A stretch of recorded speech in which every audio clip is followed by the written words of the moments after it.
नमस्ते दोस्तों, मेरा नाम है अनंता और मेरे चैनल का नाम है बीटर वाणी।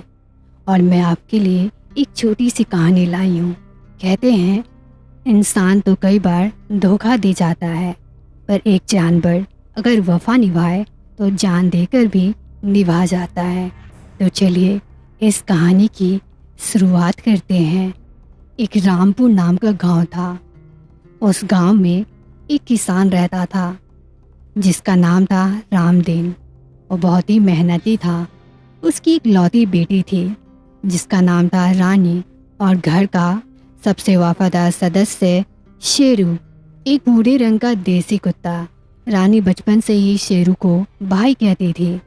हर साल रक्षाबंधन पर वो शेरू को राखी बांधते थे। लोग हंसते थे और कहते थे, देखो इसका भाई नहीं है तो जानवर को ही राखी बांधती है। लेकिन रानी उन्हें बोलती, कौन कहता है भाई खून का होता है? भाई तो वो होता है जो तुम्हारे लिए लड़े बिना शर्त के और तुम्हें प्यार दे। शेरू हर साल राखी बंधवाता और हर साल अपनी बहन की हिफाजत का वादा करता। राखी के कुछ महीनों बाद ही रानी एक दिन अकेले खेत चली गई। उसका बकरी उसे नहीं मिल रहा था, इसीलिए उसे ढूंढते हुए वो खेत की ओर चली गई। शाम होने लगी थी। शेरू उसके साथ था। तभी एक अजनबी चेहरा, गांव का बदनाम आदमी मुकुंद, उसने रानी पर झपट्टा मारा और कहा, चुप रह नहीं तो मैं तुम्हें मार दूंगा। और रानी ने चीखा, शेरू शेरू मुझे बचाओ। जैसे ही वो शेरू शेरू बोली, मुकुंद ने उसका मुंह बंद कर दिया। लेकिन शेरू ने उसकी आवाज़ सुन ली थी और वो उस दरिंदे पर टूट पड़ा। उसने मुकुंद को जमीन पर गिरा दिया और काट खाकर नोच डाला जैसे कोई शेर।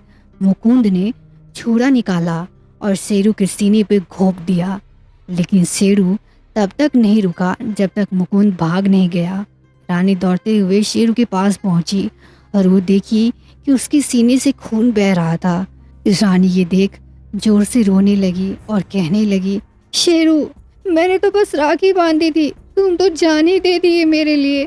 शेरू ने अपनी कलाई रानी के हाथ पर डाली। रानी देखी उसके हाथ में राखी बंधा हुआ है। वो और जोर जोर से ये देखकर रोने लगी, पर शेरू की आंखों में मुस्कुराहट था, मानो उसकी आंखें कह रही हो, मैंने वादा निभाया बहन। फिर शेरू ने अपनी आंखें हमेशा के लिए बंद कर ली। गांव वाले उस दिन शेरू के लिए बहुत रोए और वो अपने कई बातों पर अफसोस करने लगे। और वो सब आपस में बातें करने लगे कि ये तो सच में भाई था, हम इसे तो बस जानवर समझ रहे थे। शायद अगर इसका अपना भाई भी होता तो पता नहीं वक्त पर पहुंच पाता या नहीं। और शेरू को देखो, वो उसका साथ मरते दम तक नहीं छोड़ा। रामदीन ने कहा, शेरू जैसा भाई शायद भगवान भी नहीं बना पाते।